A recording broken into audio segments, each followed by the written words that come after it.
आता टाळ बंद, फक्त टाळी जरा पकवाज टाळी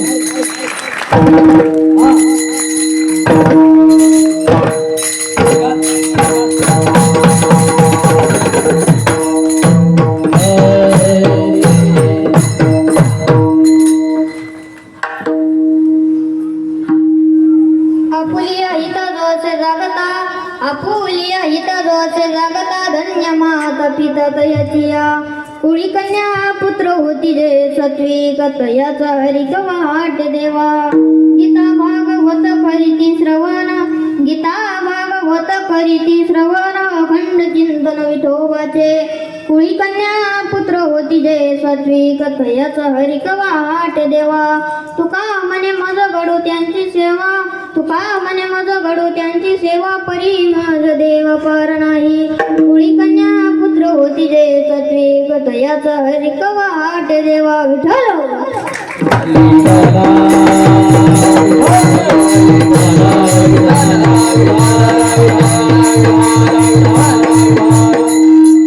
महायोग पीठे तटे भीमरत्यम वरम पुंडलिकाय दातुं मुनीन्द्रै समागत तिष्ठं तमानंद कंदं परब्रह्मलिंगं भजे पांडुरंग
विद्येचे अधिकरण तेची बंधू श्री चरण श्री गुरूंचे ते नमस्कार आता नमो ज्ञानेश्वर नमो ज्ञानेश्वरा गुरुदेव तारा सोमदेवा गुरुदेव तारा सोमदेवा ज्ञानदेव तारा सोमदेवा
ज्ञानेश्वरा नमो सद्गुरु सच्चिदानंद रूपा नमो सद्गुरु भक्त कल्याण मूर्ती नमो सद्गुरु भास्करा पूर्ण कीर्ती मनुष्याकृती राघवे ख्याती केली शिळा शिखरे सागरी तारेली मनोजव मारुततुल्य वेगम जितेंद्रियं बुद्धिमतां वरिष्ठं वातात्मजं वानरयूतं मुख्यं श्रीरामदूतं शरणं प्रपद्ये हे दुःखभञ्जन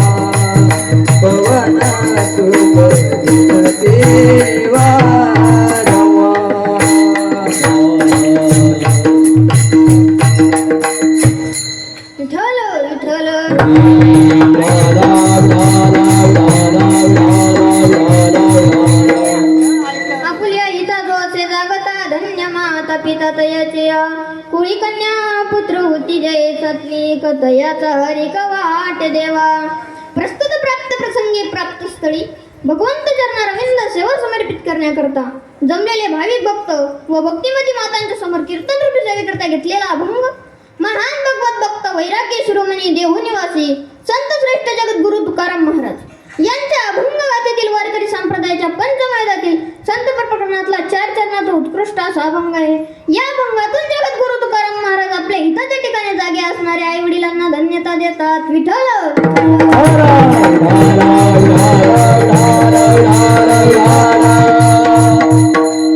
कीर्तनाला सुरुवात करण्याआधी थोडासा परिहार देणं या वक्त्याचा आद्य कर्तव्य. या न्यायाने पावन पुनीत मंगलमय वातावरणात चालू असलेला अखंड हरिनाम सप्ताह व या सप्त्यातील माझी पहिल्या दिवसाची सेवा माझ्यासारख्या पामराकडे आली हे माझं परमभाग्य समजतो. आणि आताच ज्यांनी अभंगाची गोडशी चाल गेली ते आमचे गुरुवर्य ज्ञानेश्वर महाराज आणि त्यांना साथ करणारे आमचे आदिनाथ महाराज यांच्याही चरणावर नतमस्तक होतो.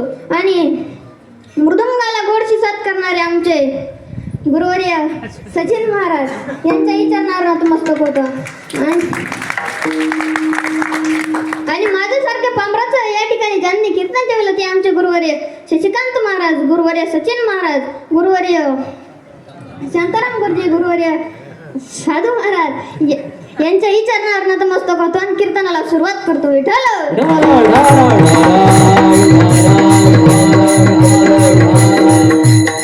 अभंगाचा सरळ सरळ अर्थ असा आहे की महाराज म्हणतात, जो आपल्या हिताच्या ठिकाणी जागे आहे, जागृत आहे, तत्पर आहे, जगामध्ये त्याचेच माता पिता धन्य आहेत, धन्य कृतार्थ आहेत, कृतकृत्य आहेत. अभंगाचे पहिले चरण.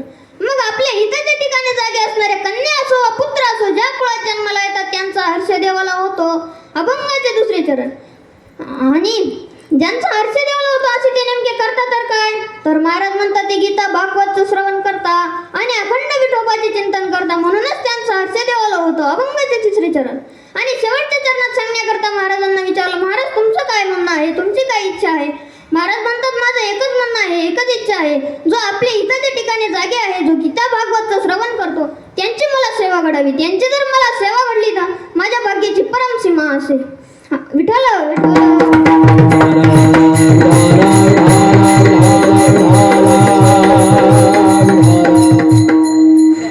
अभंगाचा सरळ सरळ अर्थ मी तुम्हाला पूर्ण सांगितला. आता तुम्हाला झोपायला काहीच हरकत नाही, कुशल झोपा. पुन्हा म्हणायला नको बुवा 2 चरण ऐकले आणि पाठीमागचे 3 चरण सोडले, असं काही घडायला नको. नाही तर तुम्ही काय साधी सुधी माणसं आहेत का? येतानाच झोपायची तयारी करून आलात, आतरून पांघरून घेऊन आलात. जमलं तर जमलं, नाही तर झोपाल. महाराज म्हणतात ज्याला कुठे झोप येत नाही त्याने कीर्तनाला यायचं. झोप आली तर मला विचारा. एक जण म्हटलं माधवा आपण दोघेही कीर्तनाला जाऊ, श्रवणे कीर्तने झाली ती पावन. दुसरा म्हटलं काय करतो तिथं जाऊन, आपल्याला तर झोप आवरत नाही. माधव म्हटलं आपण एक काम करू, आपण दोघेही कीर्तनाला जाऊ, कीर्तनकार महाराजांच्या समोर बसू. तुला झोप आली तर मी उठवत जाईन आणि मला झोप आली तर तू उठवत जा. दोघांचं पक्क ठरलं. दोघेही कीर्तनाला गेले, कीर्तनकार महाराजांच्या समोर बसले. कीर्तन रंगायत आलं, गेले ना दोघेही झोपून. आता कोणी कोणाला उठवायचं आणि कोणाला उठवायचं हा मोठा प्रश्न. तसे तुम्ही हाताना गुगाना लेंडाना दैरी करत बन, तुम्ही सगळे जरी झोपले ना मी आहे ना पट्ट्या तुम्हाला उठवायला. विठ्ठल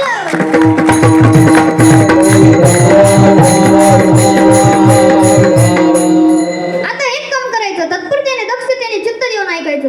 अधून मधून हाताने टाळे व मुखाने नामचिंतन करायचं. चिकनगुन्या कोरोना झाला तरी मांडी वळूनच बसायचं. अभंग समजला नाही तर पुन्हा पुन्हा सांगायचं का माझा आता ठरला ना. आता तुम्ही जसे टवटवीत आहात, प्रफुल्लित आहात, प्रसन्न आहात, तुमचे वर्णन करायला गेले तर नुसते चोंबळलेल्या कमळाच्या फुलासारखे आहात. शेवटपर्यंत असेच राहा, नाहीतर तुम्ही मध्येच का सूर्यफूल झाले. तुम्ही एकदा माना टाकल्या मग कीर्तन अवघड आहे. विठ्ठल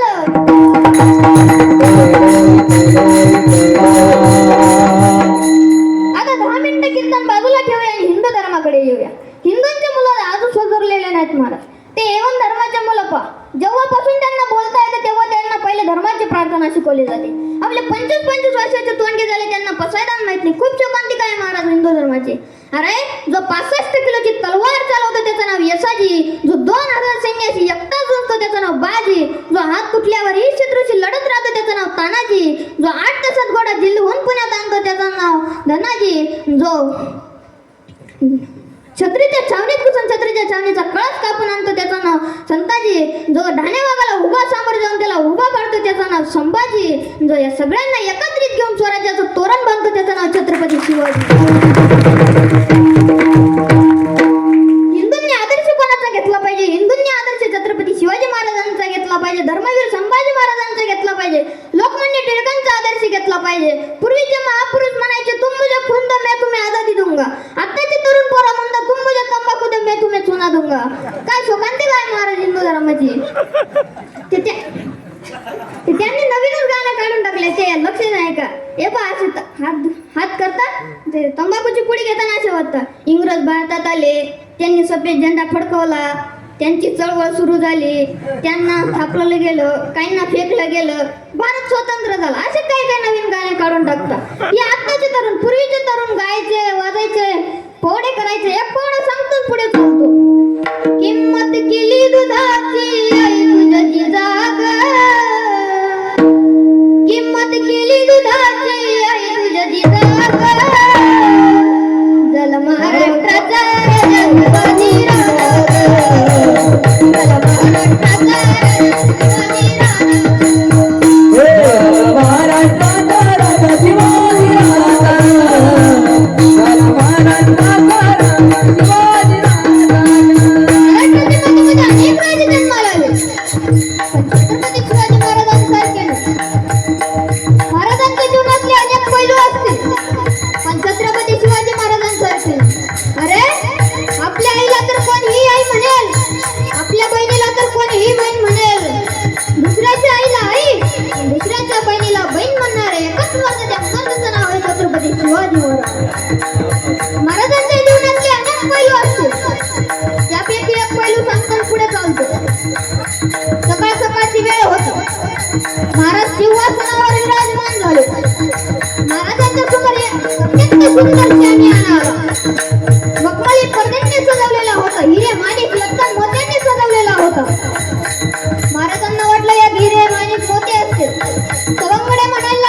तो म्हणतो मी माधू आहे माधू. अरे बाबा ते तुझ्या नावानंतर मिळालेल्या पदवी आहेत, त्याच्या आधी पण तो होता, सांग तू कोण आहे. तो म्हणतो महाराज मी डॉक्टर आहे, वकील आहे, इंजिनियर आहे. अरे बाबा ते तुझ्या नावानंतर मिळालेल्या पदवी आहेत, त्याच्या आधी पण तो होता, सांग तू कोण आहे. तो म्हणतो महाराज एवढं माझं धडधाकड शरीर दिसत नाही का तुम्हाला. अरे बाबा ते तुझं शरीर आहे, जसं की माझं घर म्हटलंच मी निश्चितच घराहून वेगळं आहे, तसं तुझं शरीर म्हटलं निश्चितच शरीराहून वेगळं असलं पाहिजे.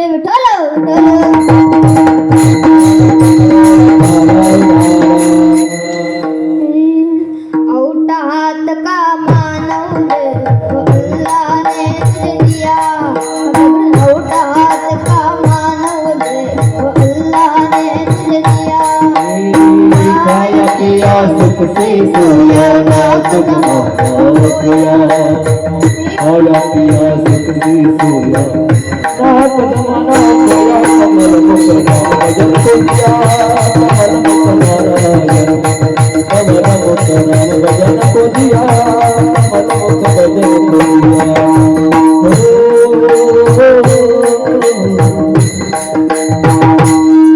आता तरी पुढे हाच उपदेश नका करू नाश आयुष्याचा. संतांनी आपल्याला जागे केले महाराजाचे कितीतरी प्रमाणे म्हणता येतील.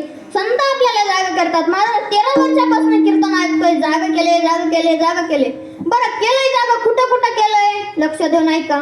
धन दारा पुत्र बंधू जन विश्व एवढ्या ठिकाणी जागे केले. कोणत्या कोणत्या ठिकाणी जाग केलाय.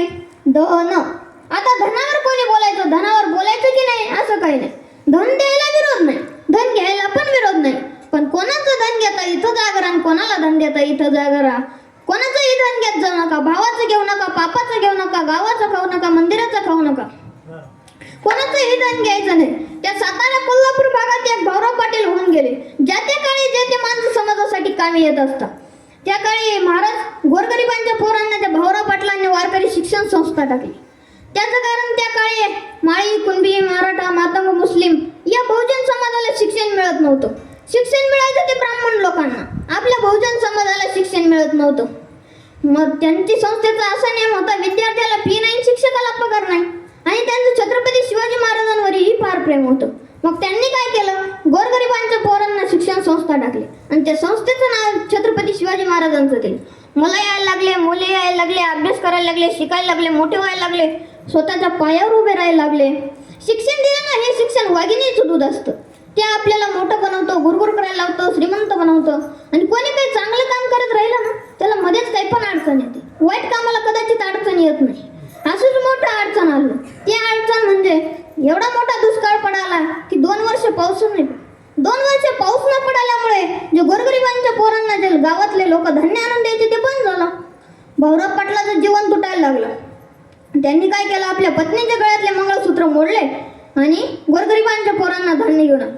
काय राजा माणूस असेल, पत्नीच्या गळ्यातले मंगळसूत्र मोडून गोरगरिबांच्या पोरांना धान्य घेऊन.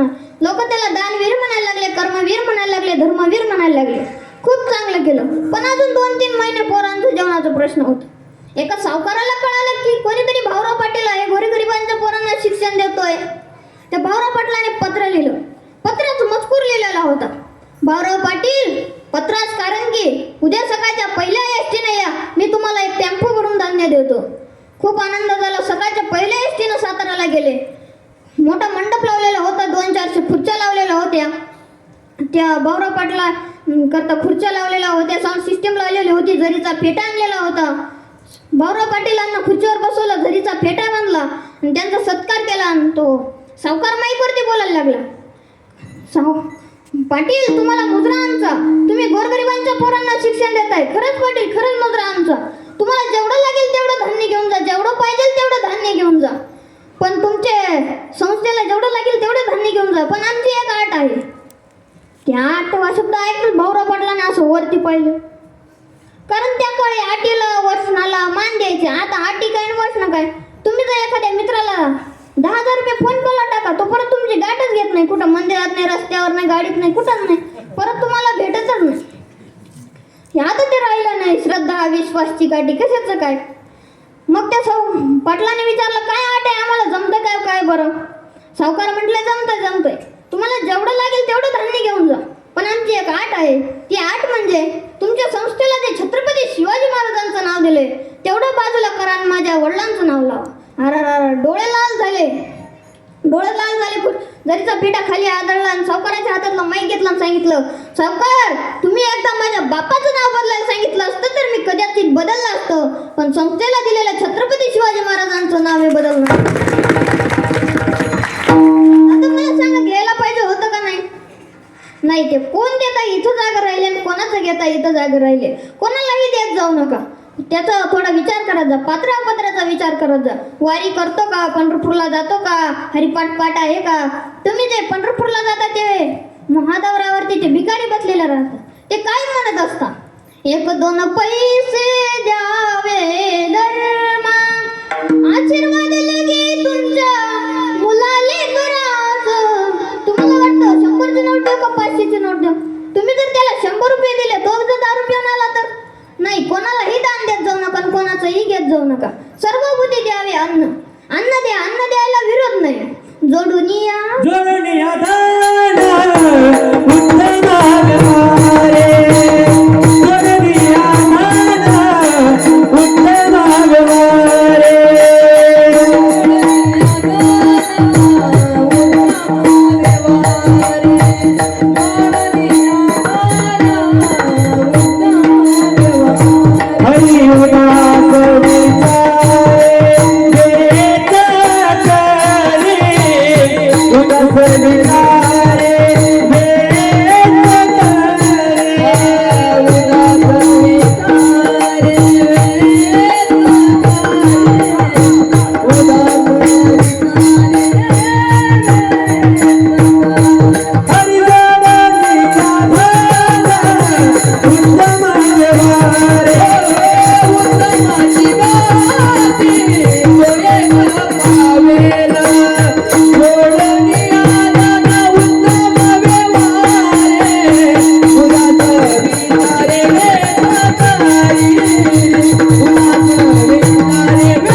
खाण्यासाठी खाण्यासाठी नाही बरं का, कितीही दान कमवा, पण कोणाला देता इथं जागा राहा, कोणाचं घेता इथं जागा राहा. विठ्ठल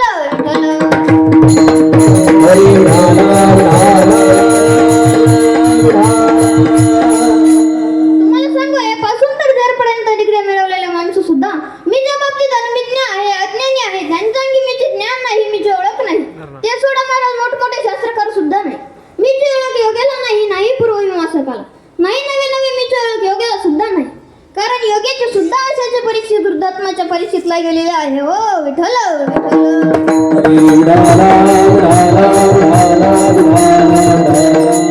योगाला जर स्वतःची यथार्थ ओळख असती तर चांगदेव महाराजांसारखे महान योगी ज्ञानेश्वर महाराजांना कशाला शरण गेले असता? कोणी म्हणेल मीची ओळख कोणालाच नसते. अहो असं नका समजू, मला यथार्थ जाणणारे महापुरुष आज हे आहेत आणि भविष्यातही राहणार. जगद्गुरु तुकाराम महाराजांना लोकांनी विचारलं, महाराज तुम्ही कोण आहात? जगद्गुरु तुकाराम महाराजांनी हे नाही उत्तर दिलं, मी तुकाराम महाराज आहे, मी देहू निवासी आहे, मी महाराष्ट्रीयन आहे, हे नाही उत्तर दिलं. मग मी वासुदेव मी तो वासुदेव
तुझा निरोप सुताचा मी वासुदेव आहे, साधी आहे, रुक्मा आहे, कुटस्थ आहे, याला स्वतःची यथार्थ ओळख म्हणतात. ठाकूर प्रभू रामचंद्रांनी हनुमंतजींना प्रश्न विचारला. हनुमंतजी तुम्ही कोण आहात? हनुमंतजींनी प्रतिप्रश्न केला. महाराज तुम्ही मला कोणत्या दृष्टीने उत्तर विचारता? तुम्ही मला ज्या दृष्टीने उत्तर विचारत असाल त्या दृष्टीने माझं उत्तर आहे. तुम्ही जर मला देहदृष्टीने उत्तर विचारत असाल तर मी तुमचा दास आहे. जगद्गुरु तुकाराम महाराज म्हणतात. रामरायाचा सेवका सेवका रामरायाचा सेवका रामरायाचा सेवका रामरायाचा सेवका शरणाल माने तुका शरणाल माने तुका शरणाल माने तुका शरणाल माने रामरायाचा सेवका सेवका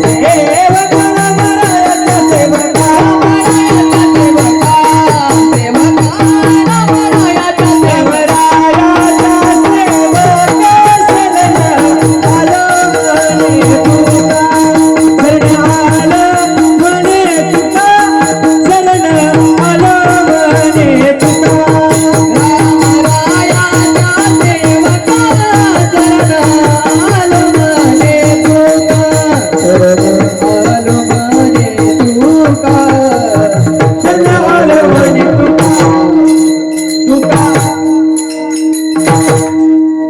तुम्ही जर जीवदृष्टीने उत्तर विचारत असाल तर मी आहे.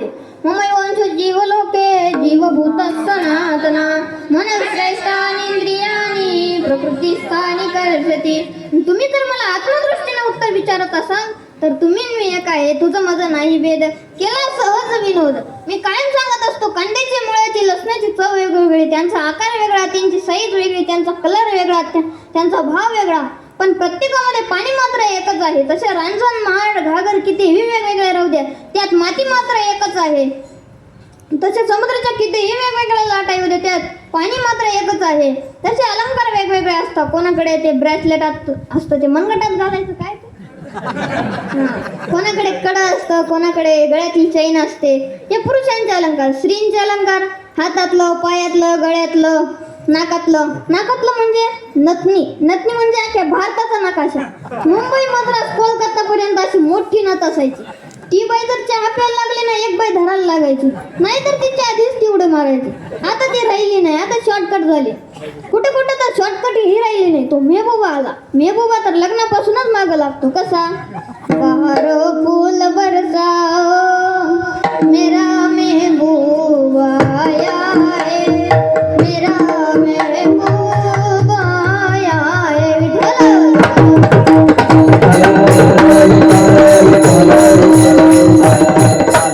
गात नाही, एवढंच सांगायचं आहे की अलंकार किती वेगवेगळे असतील पण त्यात सोनं मात्र एकच आहे. तसं तुमचं माझं शरीर कितीही वेगवेगळं असेल, त्यात चैतन्य मात्र एकच आहे, त्यात जीव मात्र एकच आहे. विठ्ठल विठ्ठल.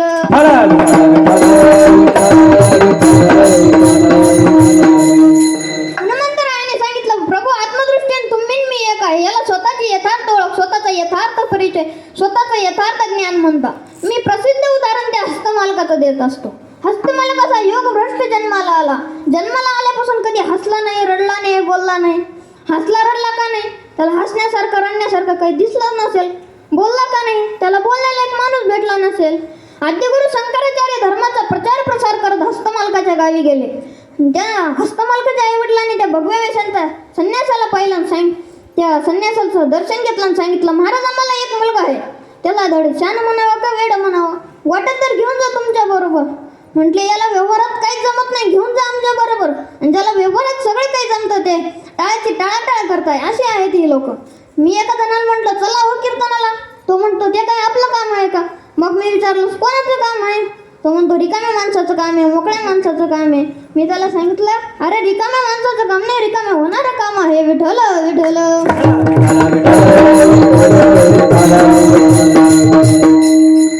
त्याची चूक होती असं नाही, त्याला व्यवहारात जसं दिसत परमार्थ कोणी करायचं ते रिकाम्या माणसाने, म्हाताऱ्या माणसाने, रिटायर झालेल्या माणसाने. विठ्ठल विठ्ठल. केसांच्या आंबड्या होत्या, हातपाय विठ्ठल विठ्ठल म्हणता. इकून जाय हरी गाळावं तर तिकून ज्वारी म्हणता. तुम्ही जर एखादा म्हातारा रस्त्यावर बसलेला राहू द्या. तिकडून दुसरा म्हातारा यावा. हा त्याला विचारतो, का हो कीर्तनाला चालले का? तो म्हणतो, नाही नाही कीर्तनाला चाललो. हा म्हणतो, हो का, मला वाटतं कीर्तनाला चालले. का डोळ्याने दिसत नाही, कानाने ऐकू येत नाही, हातपाय विठ्ठल विठ्ठल म्हणता, त्यात एखादा चहा यावा. कपाला वाटतं मला घेतो काय, कपशीला वाटतं मला घेतो काय. शेवटी त्याच्या दोघेही हाताला काही लागत नाही आणि त्यात गरीबाचा चहा यावा. तुम्ही म्हणाल गरीबाचा श्रीमंतीचा हा काय प्रकार? तसे गरीबाच्या श्रीमंतीचे मी 2-3 प्रकार सांगत असतो, लक्ष देऊ नाही का. एक साहेब हॉटेलमध्ये गेला आणि सांगितलं, वेटरला बोलवलं आणि सांगितलं मला एक चहा आण. वेटर म्हटलं कोणता चहा आणू? साधा, खास, स्पेशल. साहेबांनी खास चहा जरा नवीनच ऐकला होता, म्हटले खास चहा घेऊन ये. त्या वेटरने खास चहा आणला. तो खास चहा पिला गेल्यानंतर तो वेटरला विचारू लागला, साहेब किती बिल झालं याचं? तो साहेब वेटर म्हटला, काय नाही फक्त 50 पैसे. साहेब म्हटलं एवढ्या सस्त्या पैशामध्ये तुम्हाला कसं काय परवडतं? तो वेटर म्हटला, खरं सांगू का साहेब, तुमच्यासारखे खूप साहेब लोक येतात हॉटेलमध्ये. कोणाच्या कपात उरतो, कोणाच्या बशीत उरतो, मी सगळं एकत्र किटलीत करतो, गरम करतो आणि देतो. विठ्ठल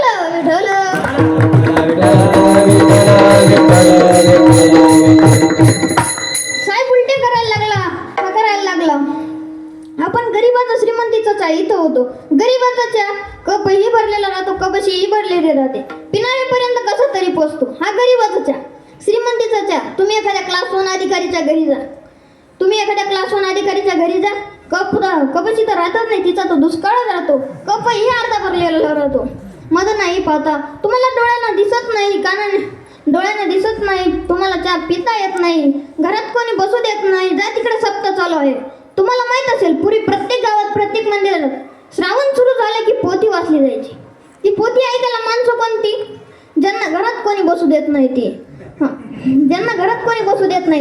आणि महाराज म्हणता, या बघा तुमच्या सानिध्यात. महाराजांच्या सानिध्यात आता कुठं चांगली माणसं यायला लागली. पूर्वी सप्ताह सुरू झालाय ना, महाराजांना एकच अडचण असायची, ती म्हणजे विण्याचा पहारा.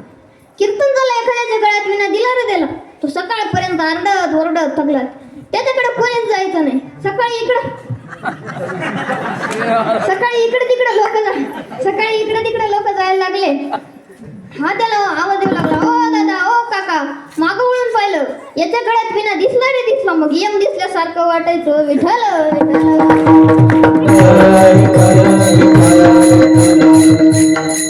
त्या सातारा कोल्हापूर भागात एक ठिकाणी कीर्तन असतं.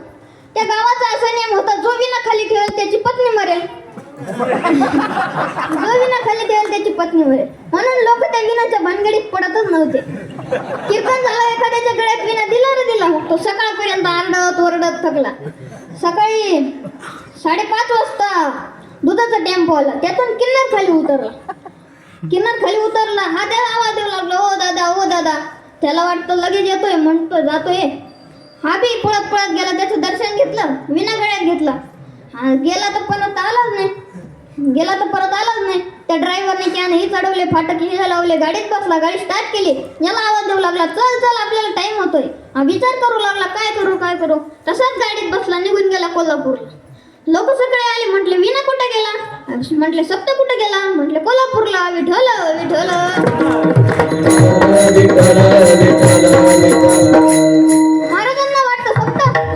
महाराजांना वाटतं सप्ताह सुरू झाला ना, म्हातारा माणूस का विना घेत नाही?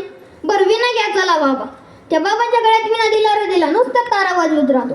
आपल्यासारखं कोणी जावं त्याला सांगावं, अहो बाबा नुसतं तारा नका वाजवत, काहीतरी म्हणा. तो म्हणतो, काय म्हणू? विठ्ठल.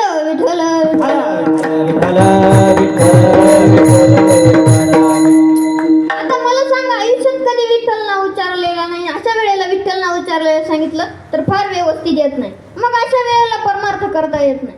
त्या हस्तमालकाच्या आईवडिलांना लक्षात आलं की हा काय आपल्या कामाचा नाही. महाराजांना सांगितलं, महाराज वाटेल तर घेऊन जा तुमच्या बरोबर. म्हटले तुमच्या काहीच कामाचं नाही, योग्यच येत ना, योग्यच जाणे. मग त्या आचार्याच्या लक्षात आलं. त्या आचार्याने त्या हस्तमालकाला जवळ बोलवलं आणि विचारू लागला, बेटा सांग, मी तुझ्या प्रेमात बोलतोय, कोण आहे तू? कधी न बोललेला हस्तमालक बोलू लागला, मी ब्राह्मण नाही, क्षत्रिय नाही, वैश्य नाही, शूद्र नाही, आप नाही, तेज नाही, वा मी नाही असंही नाही. शरीर मी नाही, पण शरीर ज्याच्यामुळे चालतंय तो मी आहे. शरीर मी नाही, पण शरीर ज्याच्यामुळे चालतंय तो मी आहे. शरीर चालतंय का त्याला कोणीतरी चालवतंय? शेवटच्या वेळेला माणसं जमा होता, त्या माणसाला चालता येत नाही का? त्याला पाय नाही, त्या माणसाला चालता येत नाही का, त्याला पाय नाहीत का, त्याला 4-5 जण मिळून घेऊन जातात. चाले हे शरीर कोणाची असते, चाले हे शरीर कोणाची असते, चाले हे शरीर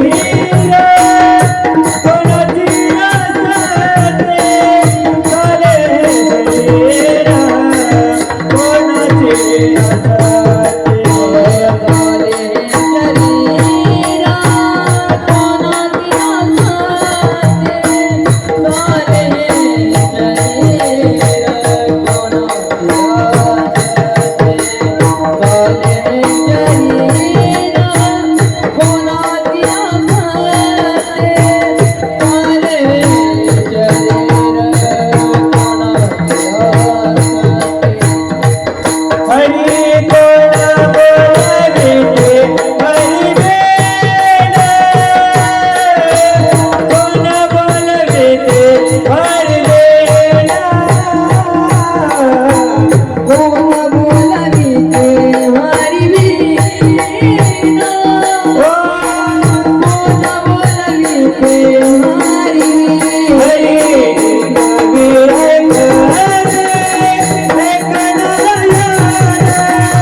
डोळे पाहत नाहीत पण डोळे ज्याच्यामुळे पाहतायत तो मी आहे. मन त्याचं मनन करत नाही पण मनाचं मनन त्याच्या विना होत नाही. महाराज म्हणतात अभंगाच्या पहिले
हरी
आपण अभंगाचं पहिलं चरण सोडवण्याचा प्रयत्न केला.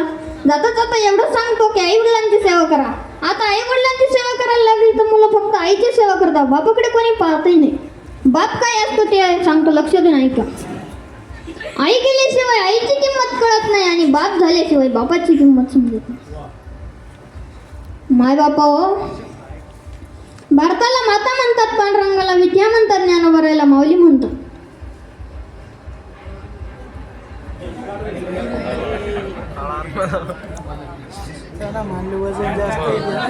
विठाला विठाला विठाला विठाला विठाला विठाला विठाला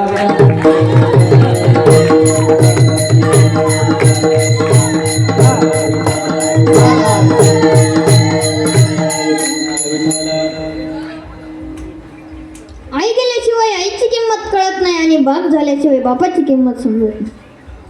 आई गेली ना तेव्हाच आई कळते आणि बाप झाला ना तेव्हाच बाप समजतो. माय बापा, भारताला माता म्हणतात, पांडुरंगाला विठ्या म्हणतात, ज्ञानोबरायला माऊली म्हणतात. साने गुरुजींनी श्यामची आई लिहिली पण श्यामचा बाप नाही लिहिला हो. का बापाला मनातून, भारतातून, मातीतून, अंतःकरणातून मायनस करून टाकले. वेदशास्त्र, पुराण, ग्रंथ, संपदा, संत, ऋषी सगळ्यांनी वर्णन केलं त्या आईचं. बाप सगळ्यांनी असंच दाखवला होता, रागेत, चिडचिड करणारा, चिडखोर, एकेखोर, व्यसनी, असंच बाप दाखवला सगळ्यांनी. मुलाला जर काही आयडी अडचणी असतं, मुलगा आईला सांगतो. बापाची मनमोकळेपणाने बोलतही नाही. आईला सांगेल, गप्पा मारेल, आईशी चर्चा करेल, शाळेत भांडणं झाली तिला सांगेल. बापाशी बोलत नाही, कारण त्याला त्याची आई लहानपणापासून सांगत असते. तिकडे जाऊ नको बाबा मारतील, ते खाऊ नको बाबा मारतील, शाळेत जा बाबा मारतील, अभ्यास कर बाबा मारतील, टीव्ही पाहू नको बाबा मारतील, मोबाईल पाहू नको बाबा मारतील. बाबा मारतील, बाबा मारतील, बाबा मारतील. त्याच्या कानावर असं आदळतं, त्याला वाटतं हा बाबा फक्त मारण्यासाठीच जन्माला आलाय. मग तो मुलगा हळूहळू बापापासून दूर निघून जातो. मुलांना जर शाळेत निबंध लिहायला लावला तर मुलं, माझी आई निबंध लिहिता, माझा बाप कोणीही लिहित नाही. मुलांना जर शपथ घ्यायला सांगितली तर आईची शपथ घेता, बापाची शपथ कोणी घेत नाही. का हो, बाप शपथ घ्यायच्या बी लायकीचा नाही का? बाप मनातून, भारतातून, मातीतून, अंतःकरणातून मायनस केला? त्याची एकच चूक होती ना, तो आयुष्यभर तुमच्या सुखासाठी झटत राहिला. मुलाला आई विचारते, बाळा तुला काय आवडतं, काय बनवू डब्याला, टिफिनला? पटकन बनवून देणारी आई सगळ्यांना दिसते. अरे तुमच्या एका वेळेची जेवणाची जिला चिंता असते ती तुमची आई असते. जो तुमच्या आयुष्यभराच्या भाकरीची तरतूद करून ठेवतो तो तुमचा बाप असतो. मुलीचं जर लग्न जमत नसलं ना, चुलीजवळ रडणारी आई सगळ्या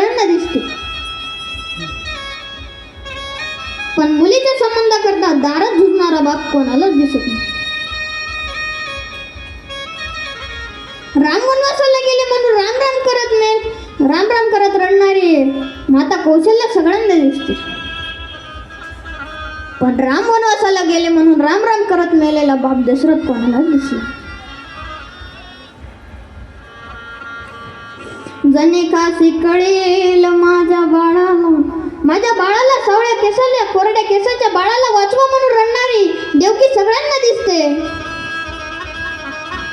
पण कृष्णाला आणणारा यमुनेच्या डोहातून स्वतःचा जीव धोक्यात घालून कृष्णाला आणणारा बाप वासुदेव कोणालाच दिसला. जिजाऊ साहेबांनी शिवरायांना घडवले हे चंद्र सूर्य आहे तोपर्यंत सत्य आहे. पण शिवरायांचं स्वराज्य बळकट होण्याकरता शहाजी महाराजांच्या हात्या पायात बेड्या पडलाय कोणाकोणाला माहिती आहे. जिजाबाई साहेबांचं कर्तव्य लक्षात ठेवत असताना शिवाजी महाराजांचंही कर्तव्य लक्षात ठेवलं असलं पाहिजे. अरे तुम्ही जर तुमच्या आई वडिलांना स्वतःच्या अंगाच्या कातडीची चप्पल जरी बनवून दिली ना तरीही त्यांच्याकरता कमी आहे. बाप काय असतो? बाप म्हणजे जगण्याचं माप, पाठीवरची थाप. कधी रागवला तरीही त्याची माया माप, तो म्हणजे बाप. बाप म्हणजे देहाकडे नेणारी शिडी, संकटातून पार न करणारी होडी. तो कधीही तिखट वागला तरी आयुष्यभराची गोडी. साता समुद्रात दीपस्तंभाची झाक असते, तो म्हणजे बाप असतो. तो म्हणजे बाप असतो.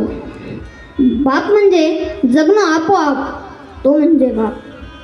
भाई बाप, आई वडिलांची सेवा करा, गोमातेची सेवा करा. तुम्ही पुरे कीर्तन घरी नाही घेऊन गेले तरी चालेल, पण एवढं घरी घेऊन गेले तरी माझं कीर्तन सार्थक झालंय मला वाटलं.